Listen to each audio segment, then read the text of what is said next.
गहलोत के दो अहम फैसले। एनएचएम संविदा कर्मियों के लिए बड़ा फैसला लिया गया है। संविदा कर्मियों को एक बार ये बोनस मिलेगा। अनुकंपा नियुक्ति की व्यवस्था भी जल्द होगी। हर विभाग में एक नोडल अधिकारी नियुक्त होगा। कार्मिक विभाग ने सर्कुलर जारी कर दिया है।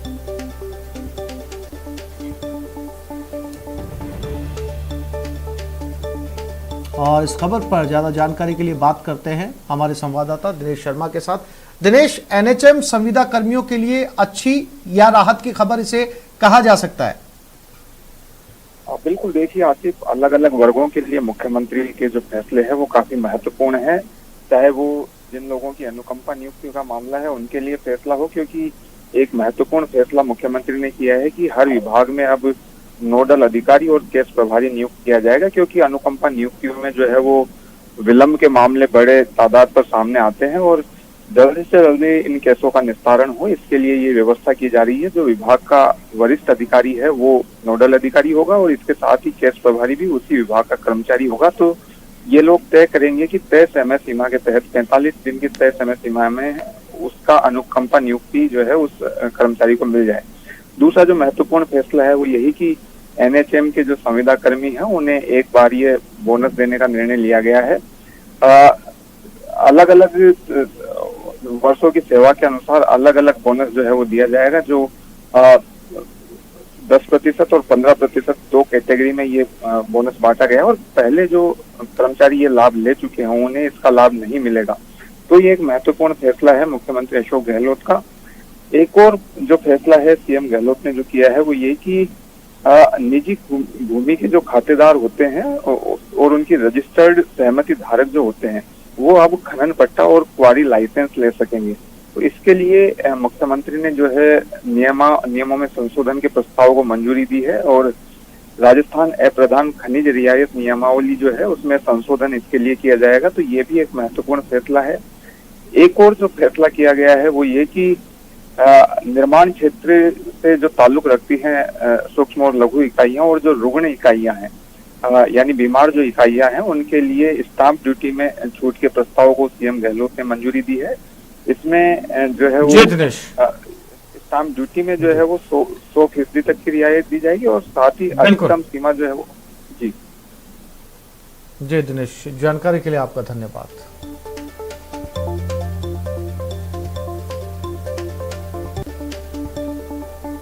और अब बात टोल पर टकराव की, जहां बीकानेर में नोखा टोल प्लाजा पर बुधवार की रात कुछ लोगों ने टोल कर्मियों के साथ मारपीट करते हुए तोड़फोड़ की। कोटा में टोल प्लाजा पर हंगामे का वीडियो सामने आया है। कोटा के सिमलिया लोट टोल नाके पर टोल को लेकर ट्रक ड्राइवर और टोल कर्मियों में कहासुनी हो गई।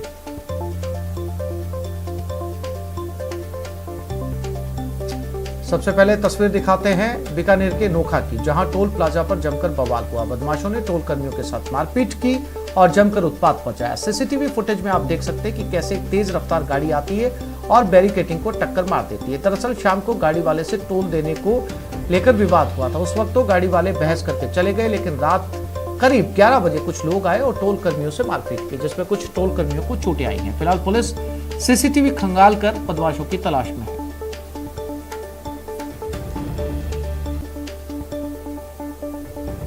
और ये टोल प्लाजा की तस्वीरें हैं। रात का समय, साफ तौर पर देख सकते हैं सरेआम गुंडागर्दी। गाड़ी को किस तरीके से लगाया गया, उसके बाद में गाड़ी को जबरदस्ती निकालने की कोशिश की गई, टोल कर्मियों के साथ मारपीट हुई और ये सारा विवाद टोल ना देने को लेकर हुआ है। फिलहाल ये सारी सीसीटीवी फुटेज पुलिस को सौंप दी गई है। अब पुलिस गाड़ी नंबर से इन बदमाशों का पता लगाने में जुटी है।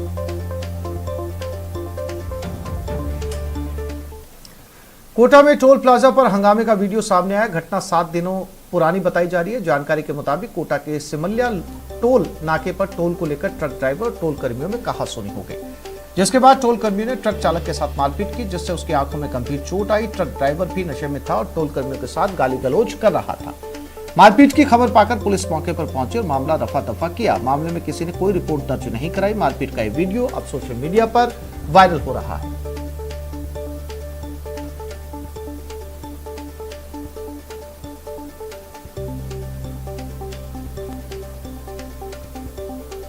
और अब बात अलवर की, जहां गैंगरेप की 2 वारदातों ने न केवल महिला सुरक्षा पर सवाल खड़े किए हैं, बल्कि कानून व्यवस्था का मजाक भी उड़ाया है।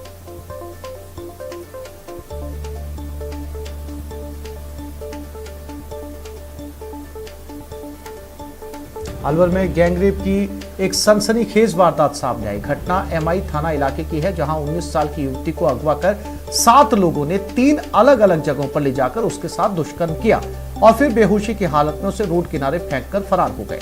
पुलिस ने सामूहिक बलात्कार का केस दर्ज कर मामले की जांच डीएसपी दक्षिण ओम प्रकाश मीणा को सौंप दी है। पुलिस ने पीड़िता का मेडिकल करवा दिया और 164 के बयान दर्ज करने की प्रक्रिया जारी है। अलवर जिले में पिछले कुछ दिनों से लगातार बलात्कार के मामले सामने आ रहे हैं। अलवर और भिवाड़ी पुलिस जिले में पिछले 10 दिनों में बलात्कार के करीब 8 मामले सामने आ चुके हैं।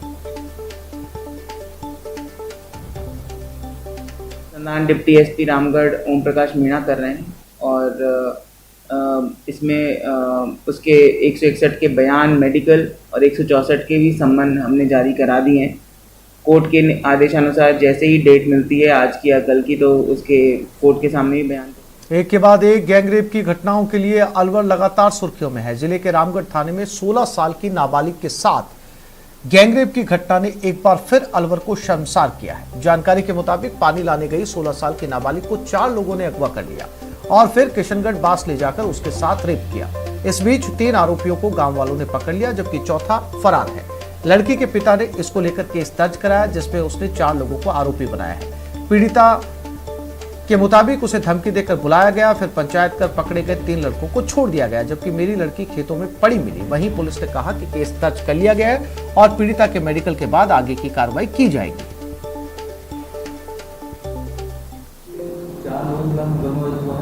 वो बच्ची नाबालिग है कि बालिग है और कौन लोग हैं और लगातार मामले आ रहे हैं, क्या कर रहे हैं? मैं अपने घर से निकली थी पानी भरने की, पानी भरने जा रही, थोड़ी सी आगे 4 आदमी है, छोटी गाड़ी, वो हमको पटक के ले गए। वो मेरे साथ आगे जाके उन्होंने घटना करी थी। मैं रोड में चलना थी, मेरे मुँह में लोगड़ी भर दी। मेरे घर से पानी के लिए मतलब बोरिंग पे जा रही थी, तो पीछे से एक कार आई, इसमें 4 लोग थे। मेरी लड़की को पीछे से कोड़ी में भरकर गाड़ी में पटक दिया। झालावाड़ में कृष्णा वाल्मीकि हत्या के विरोध में जिले भर में प्रदर्शन का दौर जारी है। इस हत्याकांड के विरोध में झालावाड़, भवानी मंडी और पिड़ावा सहित कई कस्बों में वाल्मीकि समाज और हिंदू संगठनों ने प्रदर्शन किया। वहीं घटना के विरोध में पनवाड़ और रायपुर कस्बे भी बंद रहे। प्रदर्शनकारियों ने आरोपियों को गिरफ्तार करने और पीड़ित परिवार के एक सदस्य को सरकारी नौकरी देने की मांग की। बता दें कि 1 जुलाई को झालावाड़ के कोतवाली थाना इलाके में करीब 6 बदमाशों ने झालरापाटन के रहने वाले कृष्णा वाल्मीकि की बेरहमी से पिटाई की थी, जिसकी मौत इलाज के दौरान जयपुर में हो गई। मृतक का शव बुधवार को झालरापाटन लाया गया, जहां भारी तनाव और सुरक्षा के बीच उसका अंतिम संस्कार किया गया। पूरे जिले के अंदर आक्रोश का माहौल है। वाल्मीकि समाज का जो बच्चा जो परिवार का जीवन यापन कर रहा था, उसकी नृशंस जो हत्या की गई है, इसके लिए पूरे जिले में वाल्मीकि समाज में आक्रोश है। इसी को लेकर आज हमने कलेक्टर साहब को ज्ञापन दिया है। वाल्मीकि समाज ये मांग करता है कि उनका परिवार को जीवन यापन के लिए, जो कि उसकी माँ विधवा है और ये एक इकलौता बच्चा था जो इसका घर का जीवन यापन का मुख्य सहारा बना हुआ था, हम ये मांग करते हैं कि इसको एक तो सरकारी नौकरी और एक 50 लाख 1 करोड़ जो भी सहायता मिल सकती है सरकार के द्वारा। और बात भिलवाड़ा की, जहां एक युवक की मौत पर हंगामा बरपा। क्या थी हंगामे की वजह, देखते इस रिपोर्ट में। भीलवाड़ा के बीगोत थाना इलाके में एक युवक की मौत को लेकर बुधवार की देर रात जमकर हंगामा हुआ। बताया जा रहा है कि कीरों की ढाड़ी का रहने वाला एक युवक होटल पर खाना खाने गया था।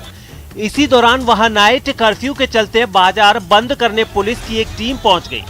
होटल बंद कराते समय किसी पुलिस कर्मी की लाठी से उस युवक को चोट लगी और फिर उसकी मौत हो गई। युवक के परिजनों ने युवक की मौत को लेकर हंगामा शुरू कर दिया और पुलिस वालों पर उसकी हत्या का आरोप लगाने लगे। कई घंटे के हंगामे के बाद पुलिस के आला अधिकारी मौके पर पहुंचे और किसी तरह से युवक के घर वालों को समझाया। इस युवक की मौत को लेकर पुलिस का कहना है कि उसकी मौत चोट नहीं, हार्ट अटैक की वजह से हुई है और पोस्टमार्टम रिपोर्ट के बाद ये सच्चाई भी सामने आ जाएगी। और चलिए अब बात पानी पर पंगे की। आपके टीवी स्क्रीन पर 2 तस्वीरें हैं। जोधपुर में महिलाओं ने पानी के लिए मटका फोड़ प्रदर्शन किया। तो सिरोही में महिलाओं ने मोर्चा खोला और पंचायत समिति परिसर में हंगामा किया। जोधपुर में पानी की समस्या गहराती जा रही है। अलग अलग क्षेत्रों में विरोध प्रदर्शन हो रहा है। केरू पंचायत समिति के नारवा पंचायत में पानी की समस्या को लेकर महिलाओं ने मोर्चा खोला। महिलाओं ने मटकी फोड़ प्रदर्शन किया और पानी की समस्या के जल्द समाधान की मांग की।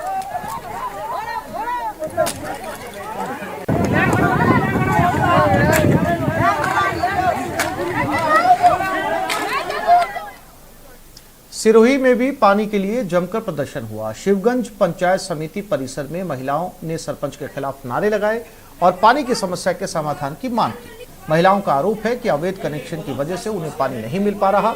महिलाओं के हंगामे के बाद शिवगंज जलदाय विभाग ने एएन और जेएन मौके पर पहुंचे और 3 दिन में समस्या के समाधान का आश्वासन दिया है।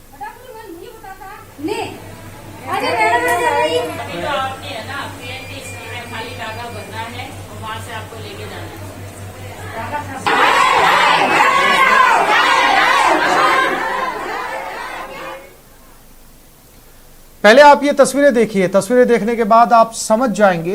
ये तस्वीरें हैं वैक्सीन सेंटर की, जहां लोग कोरोना से बचने के लिए टीका लगवाने तो आए हैं, लेकिन ये साथ में कोरोना फ्री में ले जा रहे हैं। हम ऐसा इसलिए कह रहे हैं क्योंकि जहां सोशल डिस्टेंसिंग की पालना होनी चाहिए, वहां टीका लगवाने के लिए खचाखच भीड़ है। भगवान ना करे इनमें से किसी को भी कोरोना के लक्षण हो तो क्या होगा, ये आप और हम अच्छे से जानते हैं।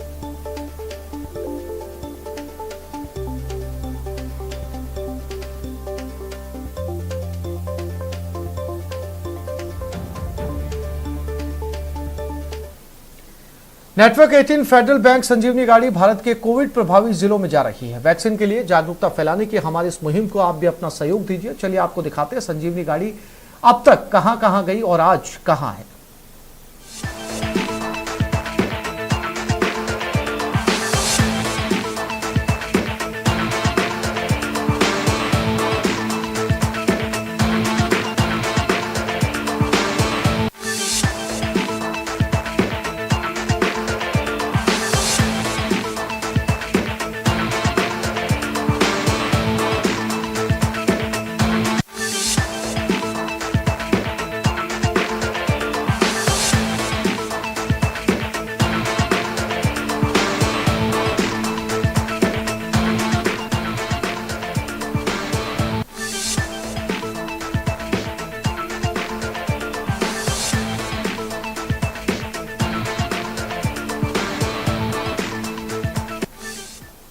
और ब्रेक के बाद बात महंगाई के खिलाफ कांग्रेस के हल्ला बोल की।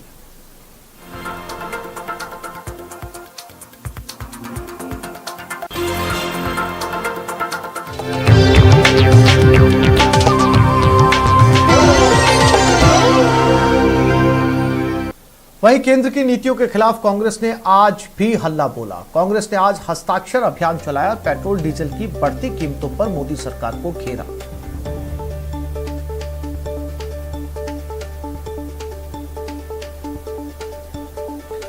बढ़ती महंगाई को लेकर सीएम ने ट्वीट कर केंद्र पर निशाना साधा और लिखा कि केंद्र सरकार की गलत नीतियों के कारण पेट्रोल डीजल की कीमतों में आग लगी हुई है, जिससे महंगाई बढ़ रही है। जनता जानना चाहती है कि आग कब बुझेगी। कच्चे तेल की कीमतों में गिरावट के बावजूद पेट्रोल डीजल की कीमतें बढ़ने को मोदी सरकार कैसे भी न्याय संगत नहीं ठहरा पाएगी।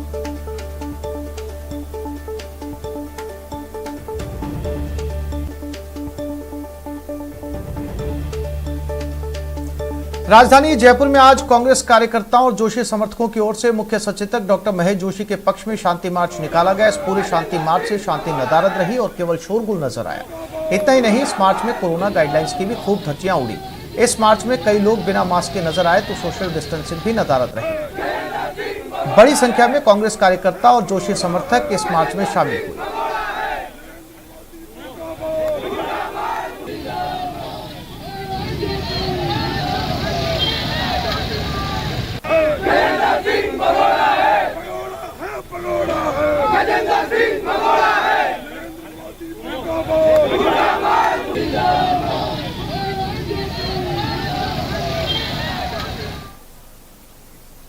आजकल ज्यादातर बच्चे और पेरेंट्स प्राइवेट स्कूलों का रुख करते हैं। उन्हें लगता है कि सरकारी स्कूल में अच्छे स्तर की पढ़ाई नहीं होती। लेकिन ये रिपोर्ट देखिए और खुद फैसला कीजिए कि पहचान किससे होनी चाहिए, स्कूल से या फिर काबिलियत से। 4 स्टूडेंट्स ने बढ़ाया मरुद्रा का मान। नासा तक राजस्थान के होनहारों की उड़ान। 4 छात्रों ने 22 नए एस्टेरॉयड्स खोजे। छात्रों की मेहनत पर नासा की मुहर। सरकारी स्कूल के स्टूडेंट्स को सलाम। यह स्कूल देखने में भले ही छोटा और साधारण सा लग रहा होगा, लेकिन इसमें पढ़ने और पढ़ाने वाले नासा तक नाम कमा चुके हैं। ये है प्रतापगढ़ जिले का राजकीय उच्च माध्यमिक विद्यालय डाबडा, और यही हैं वो 4 होनहार जिन्होंने अमेरिका की अंतरिक्ष एजेंसी नासा में नाम कमाकर मरुद्रा का मान बढ़ाया। इन 4 छात्रों ने 1-2 नहीं पूरे 22 नए एस्टेरॉयड की खोज की है, जिस पर नासा ने भी मुहर लगाई है। कुछ प्रॉपर्टीज भी होती है, जैसे एग्जांपल के लिए उसको एस्टेरॉयड जो होते हैं ब्लिंक करते हैं, सीधे लाइन में गमन करते हैं। उसके बाद में इमेज सेट को हमने उसको सिलेक्ट किया, एमपी से रिपोर्ट बने उसको, और आगे एस्टेरॉयड जो एस्ट्रोमेटिक ऐप था उसके ऊपर हमने उसको सबमिट की थी। वहाँ से हम टोटल हमारी 22 डिस्कवरी हुई थी। इसी प्रकार हमने इस कैंपेन के तहत बहुत कुछ सीखने को मिला है। एक को चॉइस किया और उसको सेलेक्ट, जो चमक रहा था, जो ब्लोम कर रहा था, उसको सेलेक्ट किया और उसमें से एक स्टेप बाय स्टेप 6 जो एस्टेरॉयड मिले हमें, उसमें से जो ब्लोम कर रहे थे उनकी हमने खोज की। अब जानिए छोटे से स्कूल के इन 4 बच्चों ने इतना बड़ा कारनामा किया कैसे। दरअसल नासा और IASC ने नए एस्टेरॉयड की खोज के लिए दुनिया भर के बच्चों को मौका दिया। इसमें 80 देशों के बच्चों ने अपनी प्रतिभा का लोहा मनवाने के लिए हिस्सा लिया। प्रतापगढ़ के राजकीय उच्च माध्यमिक विद्यालय के छात्रों ने भी हिस्सा लिया। मौका मिला तो स्कूल की कविता, रैदास, भारती, मनीष गायरी और नीलेश ने 22 एस्टेरॉयड खोज निकाले। शुरुआती जांच में 22 में से 6 एस्टेरॉयड्स को मान्यता दी है। हालांकि नासा फिर से इन एस्टेरॉयड्स की जांच करेगा और नासा से फाइनल मान्यता मिलने के बाद चारों छात्र नए एस्टेरॉयड्स को अपना नाम दे सकेंगे। हालांकि नासा तक उड़ान के लिए स्कूल के प्रिंसिपल बालचंद बासवाल ने भी अहम किरदार निभाया।